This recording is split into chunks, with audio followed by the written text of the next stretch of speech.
I always used to wonder, and I always used to ask myself this question, that what is Buddhism?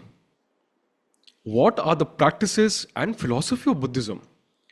It amazes me that how Buddhism has now become a global religion. And it's more than a religion. I think it's a way of life and something that has really spread in the entire world. And yet, as an Indian, I know nothing about it. And what is most strange is that Buddhism originated from our land, from this geography, from this ecosystem. And yet, how much of it do we know? And that's not the strangest part of it. What I really find very heartbreaking, to be honest with you guys, is the fact that the land from which Buddhism originated, it does not exist anymore. Buddhism is a non-existing philosophy in India right now, and it originated from here. In this very powerful episode with a filmmaker and a comic artist, Bharat Murthy, we understand the concepts and the philosophy of Buddhism. We try to understand its rise. We try to understand about its founder, Siddhartha Gautama, how it all started, how it spread to India and the other parts of Asia, and why, despite being the originator of this great religion, we don't find any traces of it in this country. Stay tuned to this episode. The kind of knowledge and philosophy and teachings of Buddhism that Bharat shares in this podcast is gem and is a gold mine. And I'm sure you guys are going to love it. And guys, please, again, as I repeatedly say and request, please like and subscribe to our channel. This is the only way in which we can grow and the only way in which we can continue to get you such amazing authors. Enjoy this podcast.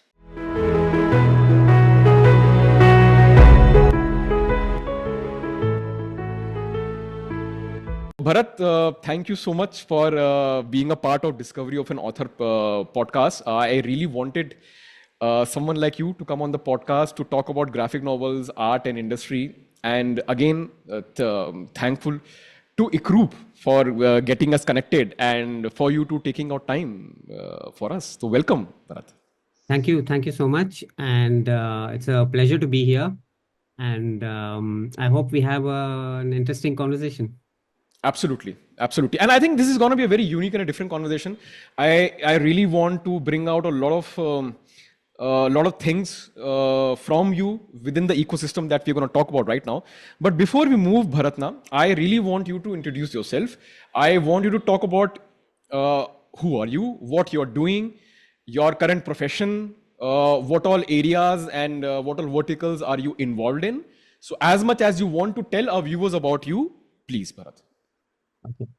So my name is Bharat Murthy, and I have been involved in comics, animation, film, but mainly comics, since the last 10 years plus. In fact, 15 years now.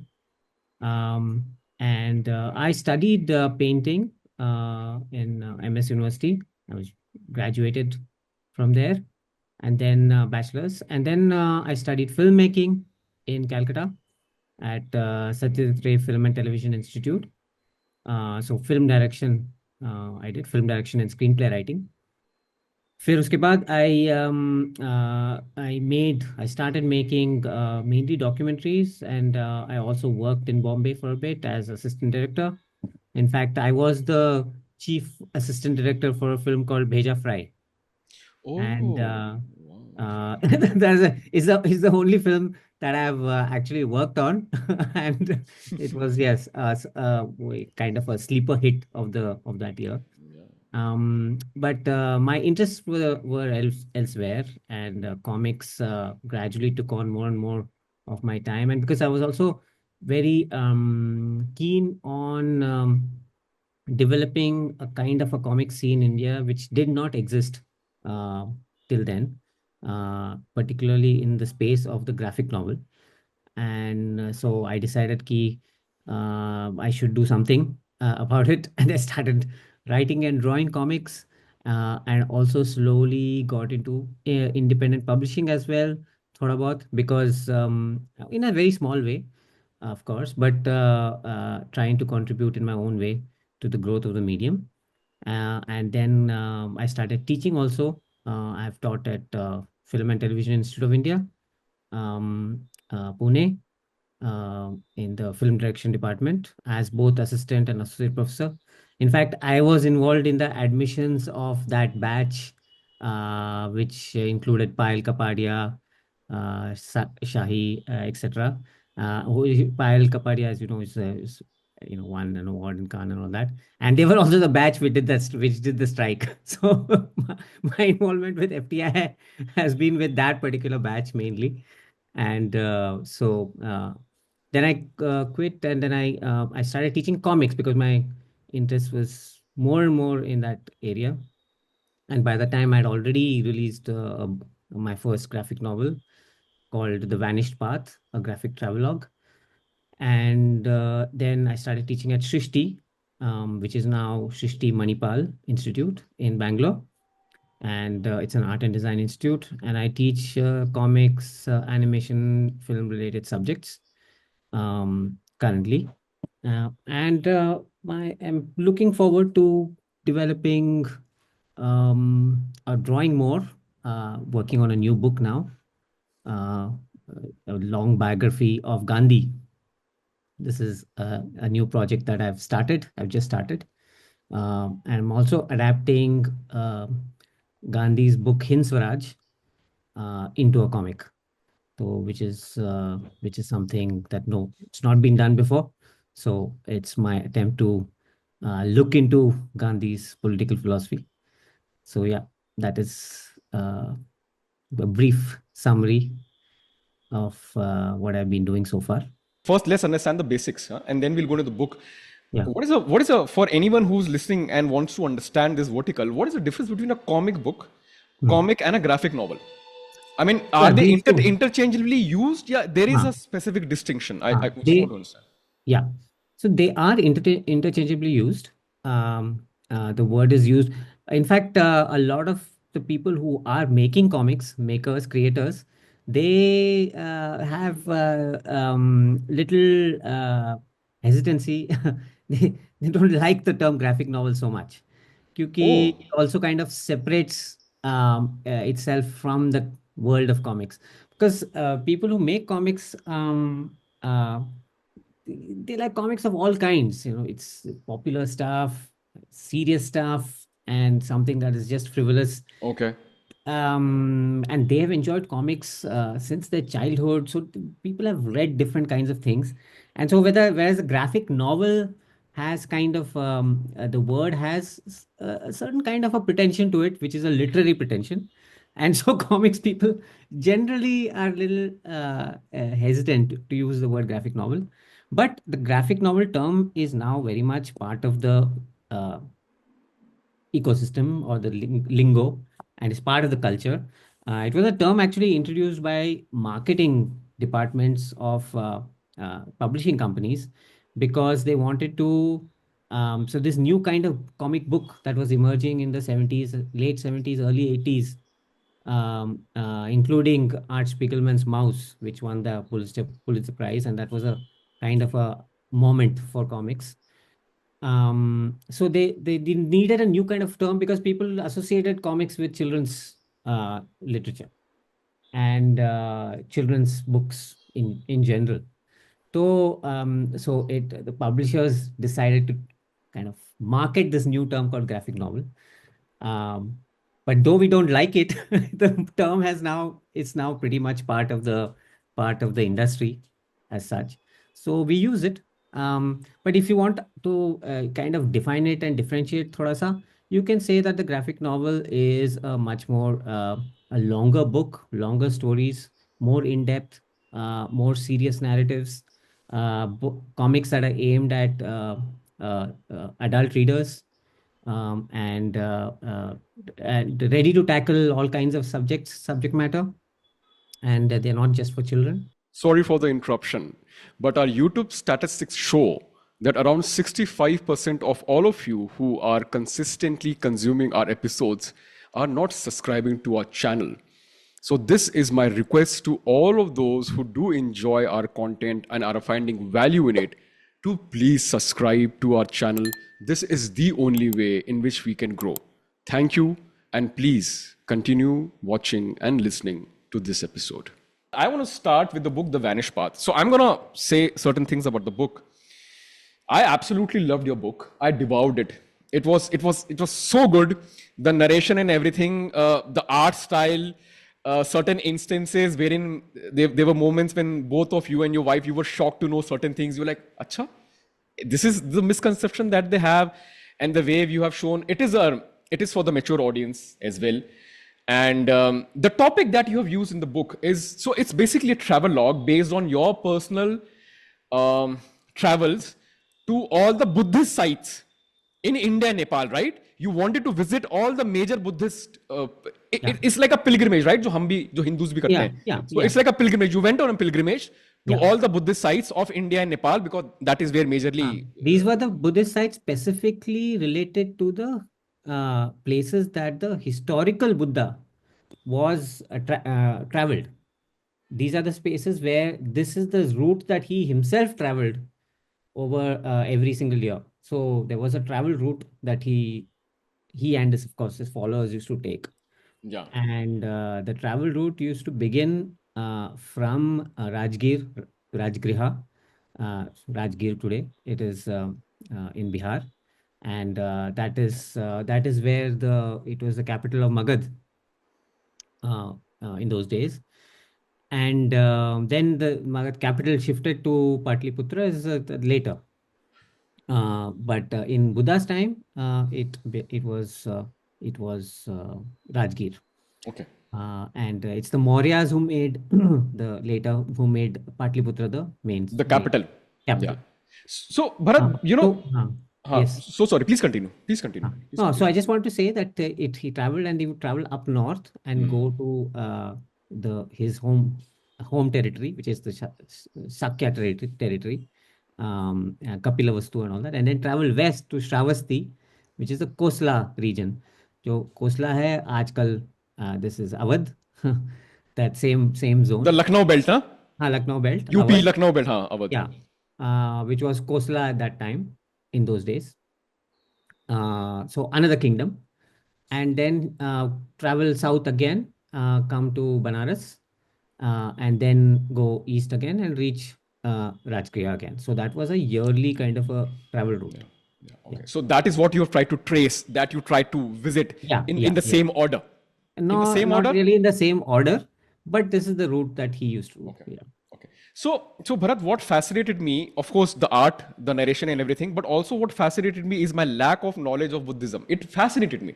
It's an irony, but my lack of knowledge of Buddhism, of the teachings of Buddha, of Siddhartha Gautama, it fascinated me that this is something that started in this geography, and it was completely eradicated. The West has accepted it more than we have. They know it more than... Again, one thing I want our viewers to digest, some of the best works on Buddhism right now is being done by the Westerners. Correct. Again, I want people to digest, this is a trend, which is happening. Our pop culture, our stories, our mythology is best represented by Japan. Our philosophy is best adopted by Westerners. And the kind of work they are doing, kudos to them, that they reintroduce Hatha Yoga to India. Again, something that was ours. They reintroduce, Ashtanga and Hatha Yoga and all these Kriya Yoga and everything to India. Yes. They reintroduce meditation to India. They reintroduce Yoga Sutras to us. They are now doing amazing work in spreading Buddhism, in understanding Buddhism, in adopting Buddhism, and taking it ahead, doing research over it. Right. And the Japanese, which I feel is my dream country after India. Japan is my dream country. They are a Buddhist nation, unlike China, wherein you are not allowed to, publicly belong to any particular nation. Japan, look at Japan, the way they have embraced everything. And they are a Buddhist nation. Around 50%, 55% are. And Japan is an indigenous nation which never used to adopt any outside religion. But they did adapt Buddhism when it came to them via China. From India to China, from China to, I think it came from China or South Korea. It came, Korea, yeah, Korea, Korea.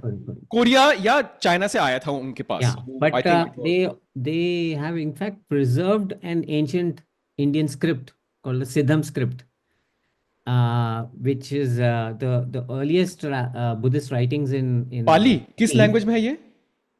ये सिद्ध तो language तो Indian language ही है, पाली अच्छा, संस्कृत, हाँ, mainly Sanskrit, ठीक but है. Written वो देवनागरी में नहीं लिखा जाता था. The script was different, it was called Siddham. Okay. And that script is still preserved in these old Buddhist temples in Japan. So that script is lost in India, but Wow. because we only introduced a new like the Indian script over there, so they have retained it. ऐसे. And a lot of people do not even know about Bodhi Dharma. वो तो I think कुछ I think एक south में picture बन गई थी जिसकी वजह से people know about Bodhi Dharma. Right. Bodhi Dharma is a rock star in China. I mean he's just a rock star. And Yeah. and why I'm talking so much, because it is amazing that how we lost this ecosystem. Right. And when I was reading a book, what came into my mind? I know this is way back in 2015 when the book was released, and I'm hoping that you visited these places around the same time, 13, 14, 15 mein shayad Yeah, aapne. yeah. In those years, yeah. When I was reading a book, I felt really bad for you and your wife. I felt bad कि lack of infra, lack of proper management. मुझे ऐसा लगा कि कितनी मुश्किल लगी आप लोगों को चीजों को फिर भी देखने में, समझने में. कुछ लोग पीछे पड़ जाते हैं, how it happens. मुझे कभी कभी लगा कि यार we are not able to capitalize from the architecture's perspective as well. इसको हम कितना अच्छा बना सकते थे. हाँ, कुछ supers are really nice जो कोई बाहर की कंट्री के लोगों ने बनाए थे. There was a reference in the book कि वो बाहर से इन लोगों ने बनाया था. Some lady who became a cult in herself and XYZ. So I felt really bad. मैंने कहा यार ये तो ecosystem बड़ी मेहनत करनी पड़ेगी ये pilgrim करने के लिए. अब मुझे नहीं पता if the things have changed or not right now. If you were to decide कि मुझे वापस से Certainly, it has pilgrim करना है. developed more now in the last 10 years. There's definitely more money being spent by Indian governments, but still much needs to be done. Like, Absolutely. like for instance, one of the largest stupas in Asia is the Kesaria stupa in Bihar. I mean, you can just Google it, Kesaria stupa, and that is still ASI is only half.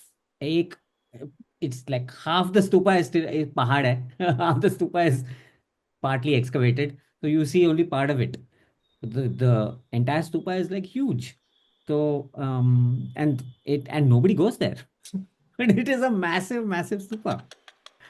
It's a huge monument. So very neglected. Yeah. What a loss, na? What a loss. What a loss of business as well. What a Yeah, loss. yeah. It is loss of tourism. Yeah. I mean, Bihar could have been the biggest tourism site for all the Buddhists around the world. They could have just converted it into a gold mine. Yeah. Could have. Yeah. And the thing is, the word Bihar itself means monastery. Is Vihar. Bihar is from Vihar. They pronounce it as Ba. Va को ब बोलते हैं शायद वो, है ना? जो है वो ब हो जाता है. तो बिहार का रूट है विहार. Oh my विहार मतलब God. monastery. तो वो है तो वही. What a loss. So, Bharat, we'll start step by step. So, let's do one thing. I want to have a discussion. Okay, so I also want you to say something. I mean, you are a practicing Buddhist, right? So, let's start. Is it the right way Practicing to? in the sense I would hesitate to declare myself a practicing anything. Certainly followers, certainly a follower of the teaching, but not associated with any particular sect. I must mention that. Acha, okay. Whether I mean, you are saying any sect tradition within. or that tradition. You are saying nothing any like sect that. within this religion Within is what you're Buddhism. saying, है ना? ठीक है. So as a person, I certainly find the Buddha to be, and the Buddhist teaching and the Buddhist philosophy to be the philosophy, the religious slash what you can say philosophy in general, philosophical ideas that are attractive to me. So I can say utna had tak I can say that I'm like a follower, Got it. Got it. but I hardly meditate. I don't do any meditation. I have to say that, and I do read philosophical texts. Other than that, I'm interested in Buddhist history. I'm interested in Buddhist writings of all kinds, including the fiction writings. Um, and so that way. Yeah, from that perspective, I can certainly say a few things, or Okay. whatever. So I want to start with the first, in a way, in question in this Buddhism ecosystem, as much as you know, because I still want people to get some idea. I want them to get excited enough to pick a book. Let's start with the first basic. What do you know as much as possible about Siddharth Gautam? Who is Siddharth Gautam?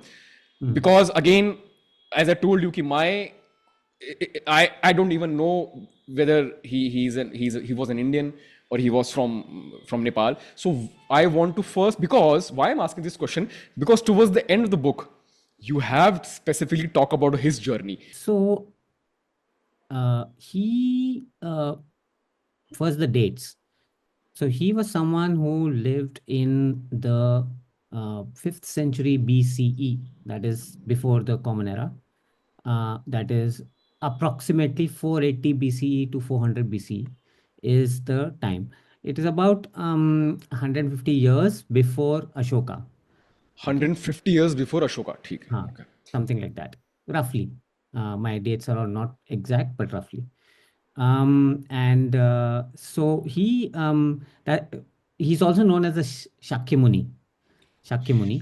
And there Yeah, is yeah. It's another word mentioned in for, the book also. Yes, yeah, Shakyamuni. Shakyamuni is another word for Buddha. And in fact, in the East, Japan, China, Shakyamuni is the word that is more commonly used. Even in Interesting. Tibetan Buddhism, Shakyamuni is used as a more common term Interesting. instead of Buddha. So Shakyamuni, why? Because they was part of the Shakya clan. Okay. Shakyas were a clan in the that region. Today's bordering. This is northern Bihar and parts of Nepal. So in fact, Kapilavastu and the Lumbini and those places where he was born, it is just across the border, today's border. And these borders did not exist, obviously, in those days. And it was just the same land. And that was a territory that they controlled. And they were a kind of a confederacy, which is to say, yeah, broadly speaking, tribal republic kind of thing. Very much agriculture based society. And that was a time when, so his time, I'm talking about his time was when these kingdoms started establishing themselves in a big way. Like Magad was the major power in that zone, and Kosla was another other power to the west of Magad, which is today's Awadh region. And these two were the big forces. And Shakya, these are smaller confederacies who are at the borders. In fact, during his lifetime, Kosla takes over Shakya territory. His own Okay. territory was kind of conquered by Kosla. And so he was a person who grew up in relative comfort as, a part of the, you could say, kind of a elite of the society, um, and seen as a prince. Um, and that is in fact part of his story, that he grew up in extreme comfort, and that he never saw any discomfort in his life until he was let out of the palace as he grew up. And he after the birth of his first son Rahul. So anybody who is named Rahul in India is actually reference to Siddharth Gautam's son. That's the first Rahul. So Rahul, after the birth of the son, he starts having these kind of asking certain existential questions about himself, and he wants to see the outside world. And when he goes to see the outside world, he only experiences. This is the legend. This legend, the story as it is told. So I'm also telling it that way. But the point is that this quest, he is disturbed by the reality of life, And at the age of 29, he leaves home in search of what what is the truth? What is this reality of life? What is the truth of life? Uh, Questions that are uh, plaguing his mind. And so he becomes a seeker, and he travels south and reaches that region of now Vaishali and the Bodh Gaya region, around that region. And so over 6 years, up till the age of 35, he is a seeker. He meets many people. He tries all the existing. He says, whatever the existing knowledge, let me try everything. He tries everything, including extreme asceticism. So he tries to fast unto death almost, and he's saved at the last moment. And that is also a part of the story. Yep. That is near Bodh Gaya only. And he tries the other extreme also, of the other extreme that he has already known, which is the extreme of comfort, which doesn't. So the path that he kind of discovers is, he describes this as something that is in between these extremes. That is why the Buddhist path is also called the middle path. So as a person, he is interacting with a society that is gradually becoming uh, more and more organized as kingdoms, and kingdoms are growing bigger and bigger, and they are trying to become empires. And so there is a tendency of violence that is growing and growing, because they want to grow into empires. So, and it is a time of uh, uh, transformation, and it's also kind of a chaotic time. A lot of questioning, lot of change. And so there's the existing authority, which is the Vedic authority, the Brahminical authority, is also questioned as this is not the, in fact, this is not giving me all the answers. The Brahminical authority was not giving the answers. They were not satisfied. Most people were not satisfied with it. And so he uh, in Bodh Gaya, that region, he finds something. There is a moment of after all these years, after these 6 years, and he discovers a certain knowledge by himself, which is something new, which nobody else was talking about. And he says that this is something that I have to try and teach others. So this thing of teaching others becomes very, very important in Buddhism, and that's why it spread like that. So it's not something that you keep for yourself, but you have to share it. So the founder himself shared it, and everybody should follow his example and share it, share the knowledge. And so he travels again to Banaras, and he meets his old friends. And so the first discourse of Buddhism is over there, that is Sarnath. And at that spot, a stupa is built, I say. And that continues. The movement grows. Eventually, his aunt joins the order. He's, in fact, hesitant at first. Then women join because of his aunt, and the whole nuns order. So women, for the first time, women join the Sangha. So the Sangha is actually, uh, if you see in terms of human history, it's one of the oldest human organizations to exist. It continues today. The But Sangha, isn't Sangha community? I mean, isn't it the word community, for community? word for community, but it is an organized community. It's an Acha, organization. got it. And to join the Sangha means you have to become a monk. You have to take the vows. You have to become a monk or a nun, and join the community. And there are rules and guidelines to follow. So, as a continuously running organization, it is the oldest in human history. Interesting. You can Very you can interesting. say that. Yeah, very interesting. Um, and so that Sangha is what creates the Buddhist community. They start spreading it. And the first monastery is built in Shravasti, in Kosla, because when he was in the travel route, he hit Shravasti in the monsoon time, around August. Hmm. And 3 महीने ये monsoon का period 3 महीना is like gone. You can't travel because it's hard to travel in the forest. तो रहने के लिए जगह नहीं है. तो uh, one of the followers who is a wealthy banker who donates land, and the first monastery is built. So so he spends 25 monsoon seasons, 25 years monsoons in Shravasti. And so most of the discourses that he gives is during this period when they're not traveling, they're staying at one place, and they are at Shravasti. So all the main teachings happen over there. Wahan se it has spread. And so these are just some historical facts that I'm giving you. And then he dies somewhere near Gorakhpur in what is today, it's called Kushinagar. In those days called Kushinara. And and then he is cremated over there, and his remains are divided into 8 portions and given to 8 different groups. And stupas were built in 8 different places. Now the stupas are gone, but some of the stupas have been recovered and some remains have been recovered.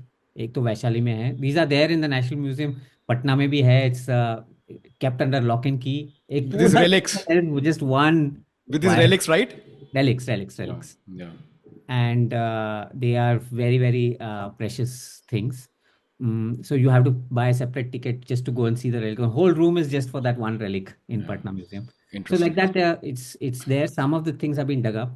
Actually, what Ashoka did much later is he dug up these 8 stupas and made smaller relics out of those 8, made hundreds of smaller reliquaries, vases, and distributed them all over India.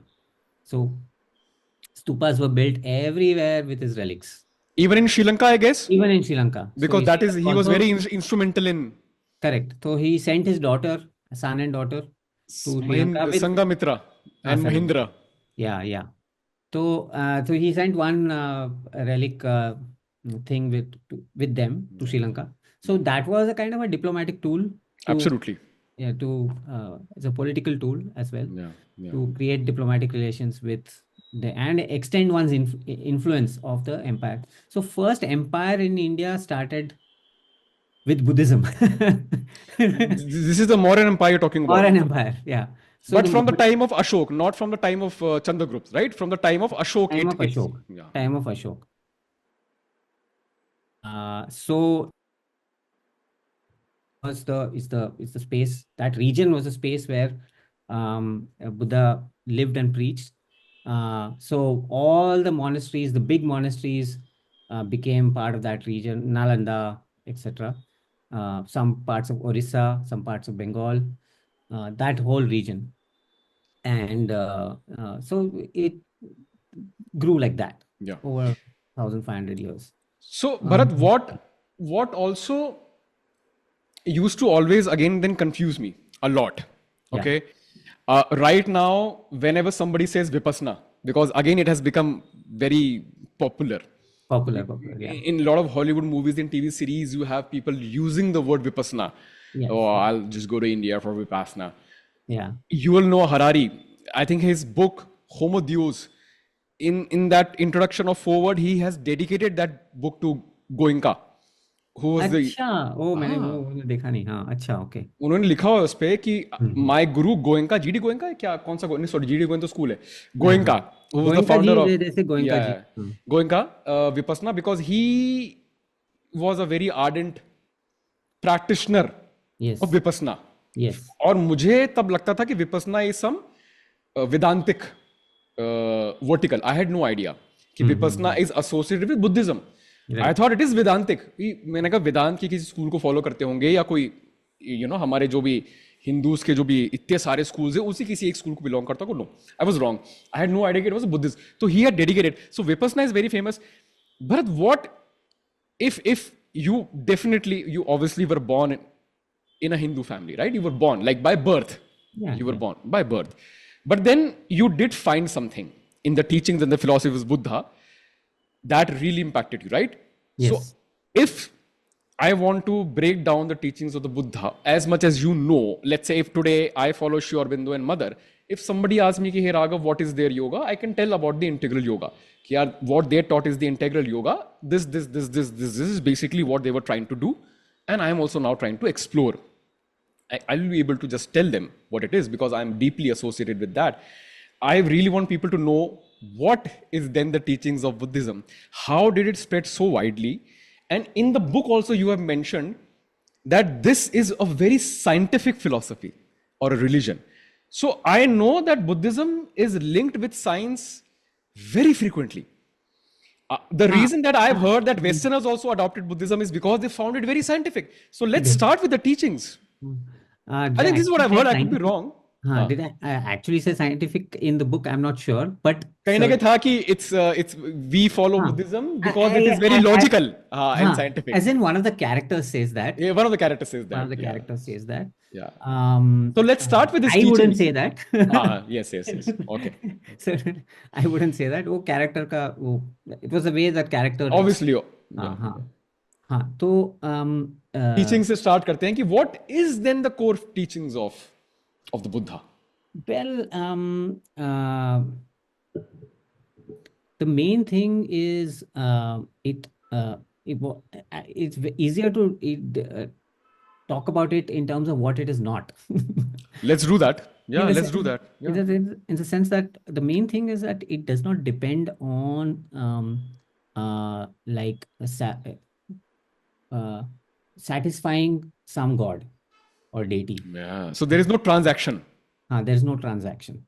That you give something and the god or any deity will give you something back. Which is there in the Vedic deities, absolutely. Yeah. Which is there in the Vedas, absolutely. Yeah. That was the main form of religious activity or the religious understanding that most people had. Ki there is something that you need, so you need to sacrifice something to the gods. And the sacrificial ritual is about that only. And it is mediated by the priest. Priest is Brahmin. And without that, you cannot basically achieve anything. That was... Yeah. You have to satisfy the gods. Yeah. The Buddhist understanding is not that. He said it was very radical for the time. It's not about satisfying some deity. And he brought the focus to the human. And he says, what do you see in reality? What do you see most is you see suffering. Dukkha is the word, but in English word suffering doesn't is a smaller word. Got it. A larger meaning. So that is something that all of us experience regardless. And he says that we have to start from there. We have to understand what that is. And there is a way, I think that there is a way that can be alleviated or that can be overcome. And that does not depend on this transactional thing with some god or the other. That was the first and most radical part of the Buddha's teaching. The second most important thing was that something called anatma, or which is to say that that even the soul is not something that is permanent. This is the more deeper teaching after you get into the basic understanding of, okay, I don't have to do, okay, then what do I have to do? Then how do we understand the world? All of that. So then he says that there is no such permanent thing. In fact, the strongest statement, in fact, no other religion has this kind of statement that there is absolutely nothing permanent in all phenomena. All phenomena are impermanent. Explicitly said by none. Yeah. Over here it is. Yeah. Here explicitly said. Yes. Including soul, including the Atma, which is said to be permanent in all Indian religions, except Buddhism. Except Buddhism. So that is another kind of radical teaching, which is associated with the Buddha. And this impermanence is what needs to be understood in order to understand the nature of reality. And understanding the nature of reality will uh, help you overcome suffering.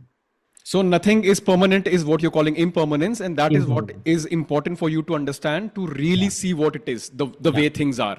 Yeah. The way things are. And once you understand the way things are, the knowledge of the way things are, that in that knowledge is liberating. It's a liberating knowledge. That This is what. sounds very similar to the concept of Maya, like vidya. Avidya बोलते हैं ना कि ये अविद्या है. So once you do understand, once you do get the hold Yeah. of true Yeah. knowledge, अविद्या जब हट जाती है, जब Yeah. माया हट जाती है, the veil is being taken off, then you get to see what is reality. So something similar, something on the similar lines. Yeah. So then during the Buddha's time, these concepts were not there. अच्छा अच्छा It was अच्छा not अच्छा there.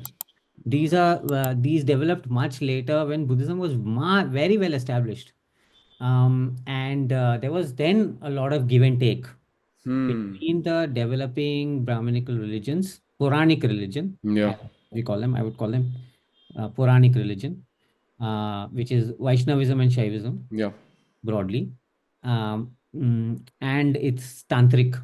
variants. Yes. Yes. All religions in India have the tantric variant, Yeah. so including Buddhism. So Yes. so it is in that time, it is much later, about you can say 5th century, what about 1,000 years later after the Buddha's death, is when there is a kind of a mixing of ideas between Buddhism and the developing newly formed um, uh, traditions of Shaivism and Vaishnavism, where these ideas of Maya and everything start developing. And so they put borrow some things, but don't borrow other things. They have to then defend their own practice. So there is a philosophical debate that grows and grows and grows, and that is the Indian philosophical debate tradition, which is kickstarted by Buddhism. In fact, they were the ones who first started putting it in writing. The Brahminical religion never put it in writing. They were Hmm. always Interesting. because Oral. they thought oral, because they Yeah. did not want anybody to steal it, Yeah. Yeah. so to Yeah. speak. Absolutely. Absolutely. So the So only it's based on your memory to recollect. memory. You have to keep it inside internally. But the Buddhists wanted to share. They are complete opposite. It has to be shared. So language important, writing is important, and in fact, writing, copying a Buddhist text and giving it as an offering in the Buddhist temple or the stupa, it became a activity, like a religious activity And a process. and a Again, process. that's Yeah, for that's a what normal you person. yeah. Yeah. Yeah, so you write, you make another copy of it and give it. So the books are also becoming, they get made in that Yeah. process, Yeah. and you also start developing understanding through that writing process. So and you learn language through that.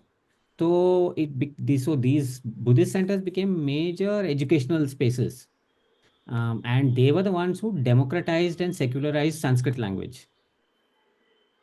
So Democratize Sanskrit, and secularize Sanskrit language. yeah, Okay, so they traditional they did they took it from the hands of the Brahminical elites. okay, And the Buddhist text started being written in Sanskrit and interesting. read It's all very over the interesting. place. It's very Yeah, interesting. that became the no, language of discourse Okay, in general so for that is how many. they that is how this overlapping and that's yeah. So coming back, so the first thing that you said was about the dukkham.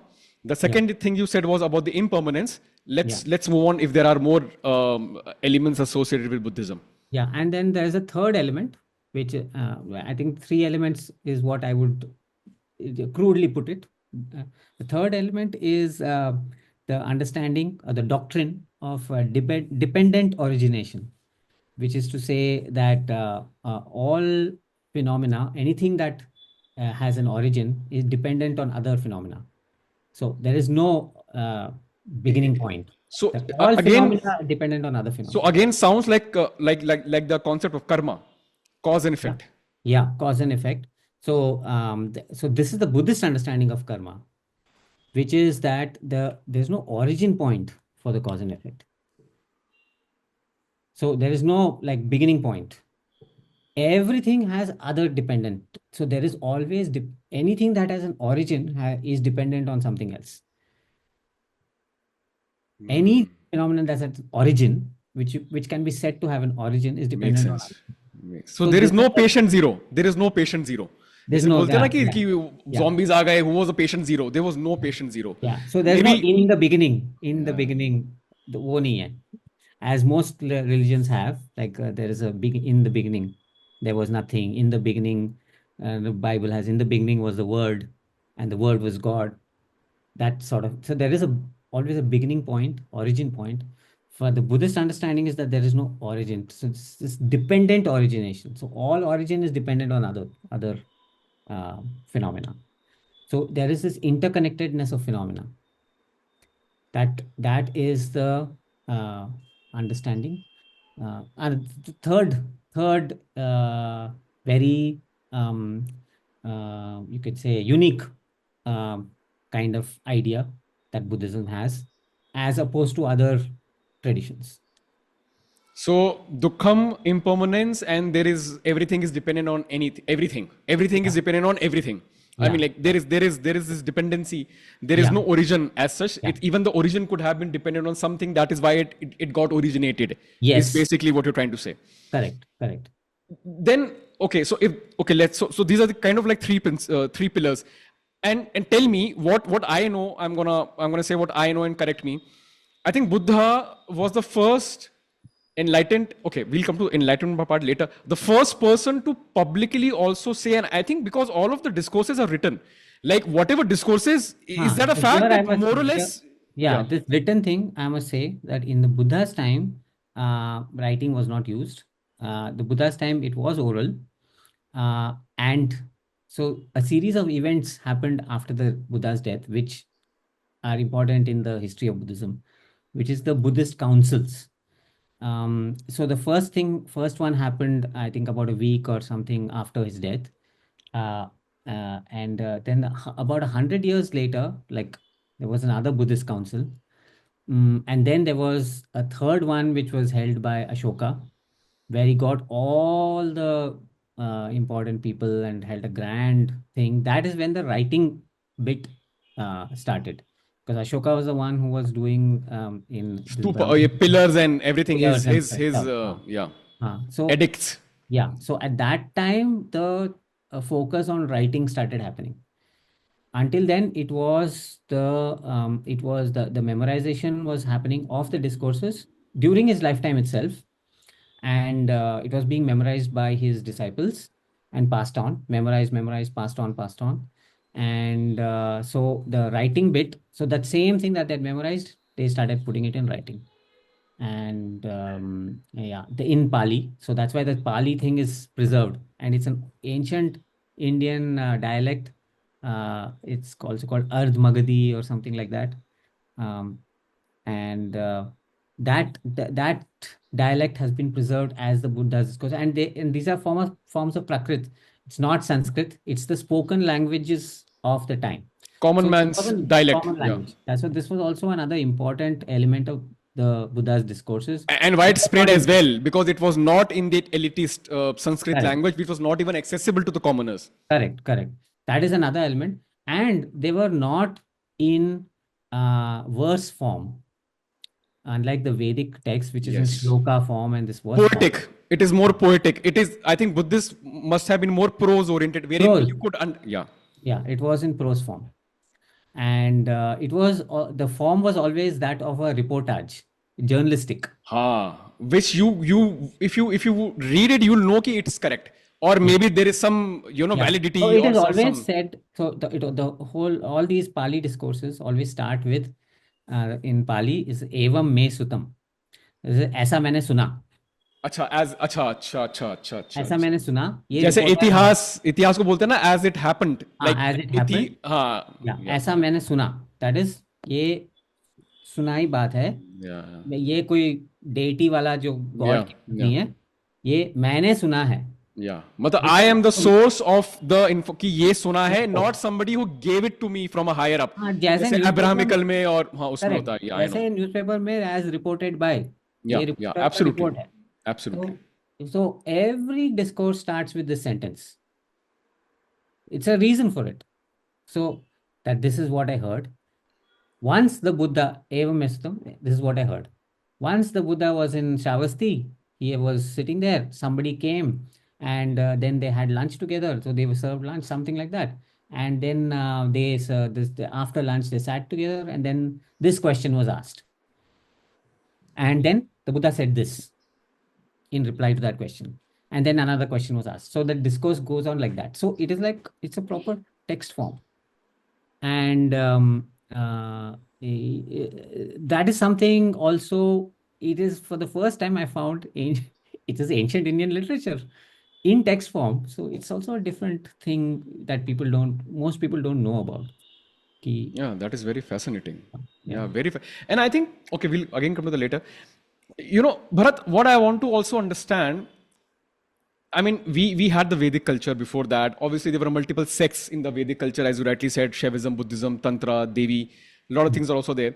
And I'm going to also touch about the tantric part that is in Buddhism later on. Your understanding basically how it happened and the role of Tibet and everything. But I first want to understand the importance of Nalanda.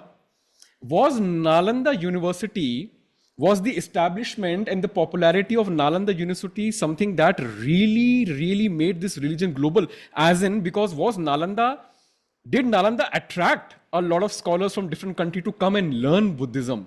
Yeah, but before that, there was the spread of Buddhism that already happened around the first, second centuries, This is after his death? much after his death. Okay. Much after his death. Okay. But in Ashoka's time itself, Ashoka's one of the Ashokan inscriptions is in Greek. So Nalanda is after Ashoka, or Nalanda was during his time? So the Nalanda is actually established at the place where one of the Buddha's disciples named Sariputta. Okay. Sariputta was one of the key disciples of the Buddha, lived during the Buddha's time. That was his village, and that's where he stayed. So the stupa is in fact dedicated to him, the original stupa. Then built over monastery. It grew, and later over centuries, more and more people started investing and the monastery became bigger and bigger and bigger, and occupied a very, very large area, almost like a fortress. And so it became a monastery slash fortress town. And that was Nalanda. तो उससे पहले आप बात कर रहे थे कि even before that हाँ Ashoka. हाँ. so Buddhism was first spread outside of the subcontinent, South Asian subcontinent. Initially, Ashoka. So Ashoka went to the borders of the Indian subcontinent, which is across the Sindhu River, Indus, and into territory which is Afghanistan, Sindh, Afghanistan. Afghanistan. Yeah, that is that later was controlled by the Greeks. Yeah. Yeah. And so between Buddha's death and Ashoka, one major historical event happens, which is Alexander's invasion of India. So after Alexander came in, he encountered Buddhists in that region, in Afghanistan region. And then when he retreated, the Greeks continued to stay there and continue to rule that area. Yeah, Seleucus was the general who was, Correct. appointed after his, and then there So was some a of these clash between Greeks, Chandragupta Maurya also. correct. So some of these Greeks turned Buddhist. They became Interesting. Of they course, influenced. yeah, Absolutely, influenced. absolutely. And they built stupas and monasteries in that region. And so wahan se it goes further up north into Central Asia and then towards the eastwards into अच्छा, China, Mongolia की बात कर रहे हो आप? When you call Central हाँ, Asia, that is Mongolia, right? Mongolia and that region. This is again before Genghis Khan. Yeah, way before. Way This before is this. 1500, 1300 years अच्छा, before. Genghis Khan तो Mughals के time का, हाँ समझ गया मैं. Okay, obviously it's way before that. Way back. So that's how the religion is. So around the 6th, 7th, एक तो China, it reaches around 2nd, 3rd century. It's already in China. And वो Indian Sanskrit to Chinese translation भी start हो जाता है. The Buddhist texts start getting translated into Chinese by Indian monks only. They also learned Chinese, and they start translating. So that starts happening, and then it becomes official religion around, I don't know, fifth, sixth century. It is already adopted uh, as an official religion By the in the entirety of China, you're saying, in the and entirety they of and they China. already had Taoism Yes, or yeah. वो तो पहले Shintoism. से ही No, no, था. Shintoism was in Japan. Taoism, I guess. I Yeah, think in China. yeah. So it replaced Confucianism, Confucianism. So Taoism. it replaced their existing religion, right? It did not really replace, but it kind of mixed in with the Assimilated. Yeah, assimilated completely. into It's the very religions that fascinating. existed Yeah, at very the time. fascinating. And they formed their own. So by the time Zhuangzhang comes to India, it is already an established religion in China. In China, Yeah, yeah, yeah, fascinating. yeah. Fascinating. So there is a backwards movement because religion was established. Then people want to learn. तो फिर कहाँ से सीखें? So then they start moving in this direction, opposite direction, and they come to India. So that movement kept happening. You see. And that's when they also came, they also understood more, they also learned more. Yeah, But you know what is very fascinating to me is that there must be something really revolutionary in Buddha's teaching, that it really got adapted in all yeah, the countries so rapidly without force. yeah, yeah, This is really unheard of. yeah, You see the conquest and spread of Islam. You see how Christianity was spread. There is bloodshed. There is extreme bloodshed, because for them it was a mandate either by the queen or a yeah, mandate either by the prophet that they really wanted to spread. In some areas, people voluntarily accepted it. In some areas, it was a great bloodshed. But Buddhism stands alone in this respect. So, Bharat, why do you think that it was able to assimilate in countries like China, Mongolia, Japan, Korea, and Tibet? Because in today's time, Tibet is really, sometimes people think that the center of Buddhist everything is Tibet. In so and so that Buddhism is synonymous with Tibet. People call it Tibetan Buddhism. mm, You know, oh, Tibetan Buddhism. They were monks from Tibet. So, what do you think was the reason that it got assimilated, adapted in all of these Asiatic countries, and why do you think it got vanished from its mother country? हाँ. This एक till तो the date, I conquest have no thing, ना, idea. the bloodshed thing is a little bit of a tricky thing to say because even with Christianity and Islam, the eventual adoption of the religion, the indigenization of the religion in these lands is not associated with bloodshed at all. The bloodshed is a political thing which has got nothing to do with religion, and that has got everything to do with conquest. It is just conquest, and it's got Yeah. nothing to do with religion. In fact, even in Islam, the regions that got maximum, mostly fully Islamized, majority Islamized in the Indian subcontinent are the border territories Absolutely. of the Sultanate or Yeah. the Mughal Empire, which is to say Western Punjab and eastern part of Bengal. They were prone to attacks because that is from where they came, and that is eventually how Eastern Afghanistan. Punjab, no, no, they were not prone to attacks. Like Eastern Punjab is which area? Eastern Bengal and Eastern Western Bengal. Punjab. Yeah, Eastern Bengal. Yeah, Eastern Eastern Bengal, Bengal. Western Punjab. These are the two areas, the heartland of the Indian subcontinent, which is the Indo-Gangetic Plain and the northern plains, and Rajasthan and Gujarat and Madhya Pradesh. Those regions are did not Islamize to the extent where the actual Yeah, rule was yeah, happening. Did yeah, not Islamize to the extent yeah, where yeah, then the borders, yeah, the extreme edges. yeah, absolutely. Right. So there are different dynamics at work in the Islamization or the Christianization of a land. Hmm. There is a political side which is associated with bloodshed and what destruction of religious centers, but there is also the actual religions spread. is not at all political. It spreads to the Sufi network. It spreads to different Yeah, things. yeah. So it was organic in a It was way as well. absolutely It was organic. something that people wholeheartedly accepted, Absolutely. similar to what happened with Buddhism in all the Yeah, Asiatic yeah, yeah. No doubt about that. belt. No doubt about that. And well, the thing with Buddhism is that the process was also slower than these other compared to Islam and Christianity. Just much slower and much more widespread. And it took the trade routes, and it was not associated with political conquest as Yeah, such. yeah, Yeah, yeah. that is the only And difference. then yeah, and then coming to this thing, that why do you think it got eradicated? See, I'll tell you what Huh? I feel. What Yeah. I feel has happened. Okay. Now, I don't know when it happened, why it happened, but for Hindus, for me, all the practicing Hindus or those who are belong to this faith, even consciously or unconsciously, what we know, I still remember there was a question in KBC. Huh. There was a question in KBC when I was very young. The question was who was the 11th or who was the 10th or the 11th incarnation of Lord Vishnu? Hmm. And the correct answer was Buddha. Hmm. So for us, we have been told that he is the 10th or the 11th incarnation of Lord Vishnu, and that there is no difference between the teachings of Hinduism and Buddhism, and that Buddhism is something which has been which came out of Hinduism. So because so in our psyche the thing is that कि, अरे ये तो अपना ही है.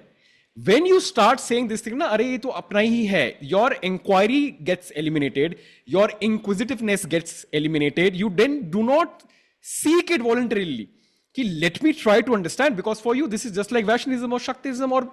or Gautam Buddha. Yeah. This comes under the umbrella of major of Hinduism. Okay, this is a part. He was the 11th incarnation of 10th incarnation, and maybe Kalki would be the 11th incarnation. That's it. So when you say that, nobody will then have the you know to just authority or the power to say कि नहीं. अच्छा, you say कि अरे Ram is the 7th incarnation, Krishna is 8th and all that jazz. I'm not going to question that, and I'm just going to go into the bhakti mode कि हाँ अरे Krishna तो विष्णु के वो थे. You're not going to go into the inquiry. Like people really do not know much about Krishna, except for the fact that he was a very playful guy. They really don't know about his philosophy, because why do we need to go into it when it is an accepted fact that he was an avatar of Vishnu? Full stop. I think something similar has happened to Buddha. Within our ecosystem, we don't have that inquisitiveness or the inquiry to go into that. Yeah. This is what I feel. Yeah. That may be partly true. Um, What but is your take? Yeah, why did it get eliminated from this mother country from which it? एक तो the whole avatar thing of Vishnu avatar, the story in the Vishnu Puran, if you read Vishnu Puran, the story of the every avatar has a Yeah, story, yeah. right? The story in the Vishnu Puran is that he came as the Buddha. Vishnu appeared in the human world as the Buddha, um, uh, to delude the demons by teaching a false religion. Yes, yes, yes. I know this. हाँ, ये कहानी तो वो है. तो Yes. so there was a certainly it's a propagandistic thing. The Brahminical elites, they hated the Buddhists, so there was a And its rise and its popularity was, and I think, a threat. yeah.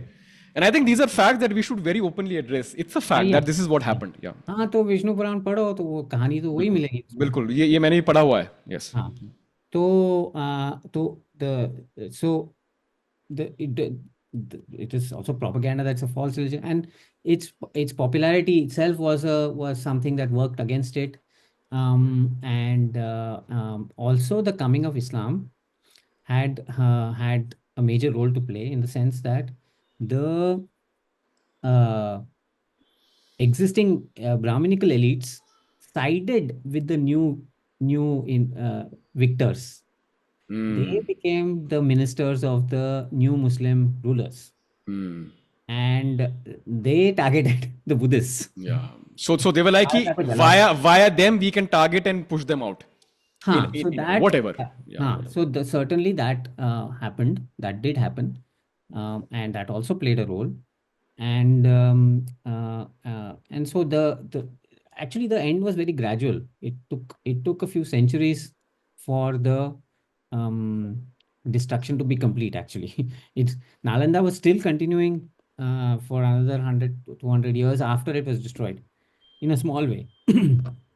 There were still monks there, and still there was things going on, but most of it moved to Tibet. People took the texts, went to safe zones where they could preserve many of the texts. And in fact, they have only preserved it. None of the texts have survived in India. Yeah. Yeah, yeah. So it's the Sri Lankans, Thai, Vietnam, Southeast Asia, and Tibetans who have preserved Indian Buddhist texts. Yeah. Because of them, yeah, that's survived. Again, another thing I want viewers to digest and understand that these are the countries who have preserved our text, Yes. our philosophies that we did not. Bharat, in your book now, you have represented Buddha, Tathagata, in the form of a wheel. Yeah. Why is that? Why wheel? So I want to understand, why did you represent him in the form of a wheel, and what is Dhamma? How is it different from Dharma? Dhamma is just the Pali word for dharma. I use अच्छा, the Pali word. Okay, कोई difference नहीं अच्छा, है. Same thing है, बस वो पाली में उसको धम्मा बोलते हैं. हाँ, वो र साउंड निकल जाता है वो. That is the more popular way of saying Dhamma. Like वो धर्मा को धर्मा नहीं बोलेंगे, धम्मा बोल. Okay. That was a thing. So I use that Pali word. Yeah. Wheel is because एक तो in comics I could use symbols. It's a thing that you can do in comics and get away with it. It's a And poetic liberty. It's kind of like a poetic liberty. particularly, and also it has historical Yes. antecedents, which is that in the Ashoka's period, it was commonly understood that the Buddha, who is Tathagat is the one who is gone, one who is thus gone, one who has left, which is to say, he's gone out of this wheel of karma, the samsara, the birth and rebirth का वो जो wheel है, with the cycle है, wheel नहीं cycle, that has escaped, that has gone out of it. तो वो तथागत है.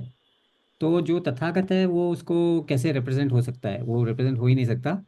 तो उसका only you have to use symbols. You can't be represented as a human being because a human is somebody who's not yet conquered that. So in Ashoka's period, so there was never representation of Buddha. It was always represented as a wheel or footprint or an empty throne. Is a throne but empty throne, or as the Bodhi tree. So these were symbols that were Oh, used. so there were no statues like we Exactly. see today. Absolutely zero statue. Very interesting. Oh, I Yeah. had no idea. I thought ki from day one it was No, no, no, no.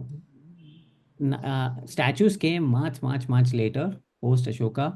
It was the Greeks, in fact, Greeks. Yeah, I know. Yeah, who Greeks who. Yeah, introduced the form yeah, Buddhist, the statue that we now know yeah. as Buddha statue. Yes. It is Greek sculptors and interacting with Indian sculpture who introduced the Buddha image, Very icon. interesting. Very And interesting. that happened much later, around first century, much like post Ashoka period. Yeah.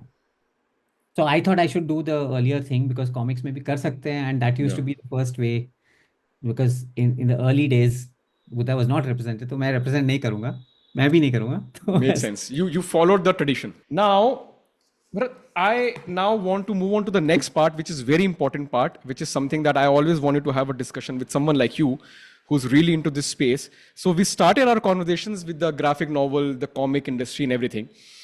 I again want to raise a question that you said when you were introducing about yourself.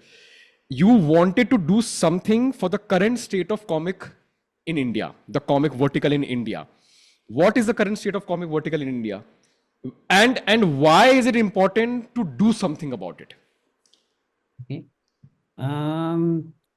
Comics in India are still a very marginal form. And mainstream publishing hasn't really embraced it. And they also see it as a separate kind of a medium that they also don't know very well. But they do publish graphic novel, like my graphic novel, The Vanished Path, was also published by a mainstream publisher, HarperCollins. They understand the novel, they understand a big book, but not many people can do big books, even in in comics. So it takes a long time, and you have to really put in the effort and everything. But shorter comics are easier to do, but they are not something that mainstream publishers also interested in. So mainstream publishing has not found a way to present short works, comics works, and their interest is low. But so that is the state. So there are, therefore, to fill the gap, there has been a spate of independent publishers, small publishers who are filling that gap and doing short comics and uh, preparing the ground for a new generation of creators. That is there. But it still remains a minor and a marginal form. What needs to be done is to make it a very mainstream thing. And to me, I always say this, what we need is the magazine form, is magazine publishing, magazine publishers taking an interest in doing comics magazines, monthly comics magazines that can have a wide variety of subjects and different kinds of themes and for different kinds of audiences and different languages, etc. So if that form is encouraged, that format is encouraged, we can start having a healthier comics culture in India. Your own magazine that you compile and edit. It's this. Again, Bharat, what is the right way of pronouncing this thing? Verite, Verite. Verite. So now I want you to explain and tell what Verite is. It is not a magazine, to Okay. be sure. It's because it's not a periodical. It's not coming out every month or something. It is in a book format, but it points out, it hints at what a magazine like this could look like. And so it's an anthology in black and white. It A5 size, a short size, like normal book size, trade paperback book size, and it contains short stories in comics form by Indian authors as well as Japanese alternative manga, which is from the back of the book, which reads right to left, and so it is a two-sided book. So I want to quickly show people. So Yeah. let's say if this is the book that you're going to pick up. So how Indian you side. basically read it is we read like this, right? Yeah. That is a normal way that we have been taught to read. Yeah. So the first half of this product is divided wherein you read it the normal way. Normal way. But the second part is when you read it from the back. Yeah. So this is the way you read a manga. So Yeah. you're gonna start, and I think you have very beautifully also explained over here Yeah. that how you're supposed to read 1, 2, 3, 4, 5, 6, 7. This is the Correct. order in which basically you read, and it starts from page 240. It's not starting from page 1. It's Yeah. starting from 240, and then it is Going back. backwards. Yeah. Yeah. And it is a mature. The subjects are mature. It is very adult oriented. So how did you get the idea for something like this, and how do you collaborated with the artist, and what is your vision? What do you really want to happen with this thing? So I want people to also Google this thing. I want people to also know about this thing, but it would be great if they can understand the genesis and why you're doing what you're doing. Right. So uh, this came out of my interaction with Japanese manga, and a particular kind of Japanese manga, which is alternative Japanese manga, or what they called at that time in the 60s and 70s as gekiga. Gekiga. Manga. Gekiga. Gekiga. Gekiga. Gekiga, which means literally means dramatic pictures, instead of manga, which means whimsical pictures or cartoons. So they wanted to create manga for an older readership, which explored mature themes and subject matter, and try to innovate also in the medium, try to make it more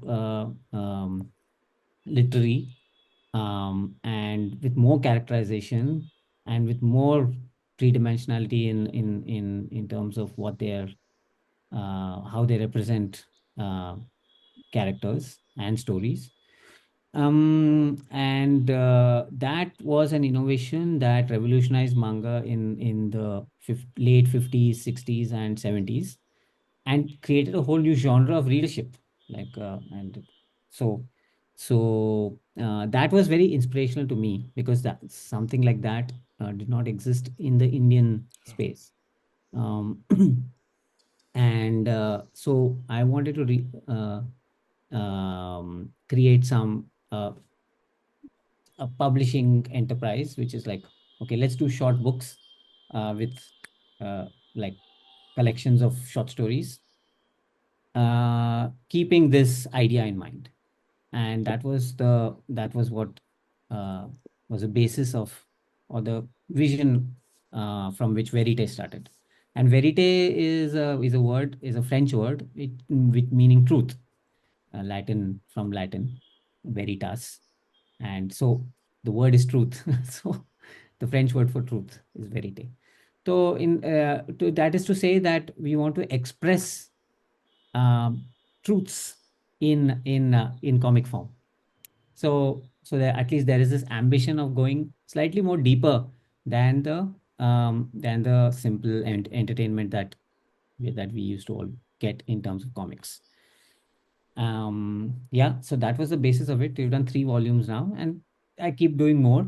But my intention uh, would be that, uh, or what I want people to learn from this, those who want to publish also, is to use this format can be used to tell all kinds of Indian stories for an Indian readership across different languages. This kind of comic storytelling. And that will expand the horizon of what we can do with comics in India. You know, Yes. Bharat, what fascinated me recently in the past couple of years, I used to go to Crossword. पहले जब crossword जाता था ना मैं, graphic novels का एक छोटा सा सेक्शन होता था जहां पर कैंप फायर करके एक Yeah, कंपनी है, campfire. वर्जिन कॉमिक्स, मैंने बताया वो गौतम चोपड़ा, दीपक चोपड़ा, वो सब होते थे. DC Marvel, of course Superman, Batman. This is before the Marvel started with iron man. ये मूवीज के पहले की बात है, when I was in Bombay. Now that I go to Crossford now, there is a big ass separate section for manga. Indian audience, it seems, they have accepted manga. The demand is there, and they have started watching anime. Recently, there was a director in India to release his anime. I mean, there was a very famous director. I'm very bad with names. There was this very famous anime that was very famous in Japan and worldwide. He then came to India to release it, to Yeah. promote it. So Yeah. where I am stuck, demand तो हो रही है, लोग बाग मांगा भी खरीद रहे हैं, Yeah. लोग बाग एनिमे भी देख रहे हैं. आज सबको पता है डेथ नोट के बारे में, आज सबको पता है डीमन स्लेयर के बारे में, सबको पता है ड्रैगन बॉल जी तो बहुत पुराना हो गया है, Yeah. नारुतो के बारे में. Everybody is watching it, they are binge watching it, the kids are watching it right now. So that means they are consuming it, the consumption is there. How can we make them consume the indigenous art? As in, when I say indigenous art, I don't mean any tribal art. I mean, how can we then find this marriage of Indian artists and comic creators creating local stories that have the same craze of that of manga? Can animation play a big role in that as well? I just wanted to understand. Yeah, but the success of manga is because of manga magazines. You know what a manga magazine, every manga that you read now first appears on the pages of manga magazines. They are weekly and monthly manga magazines, and they are weekly magazines are like 500 pages every week. 500 pages. It's that thick manga magazine.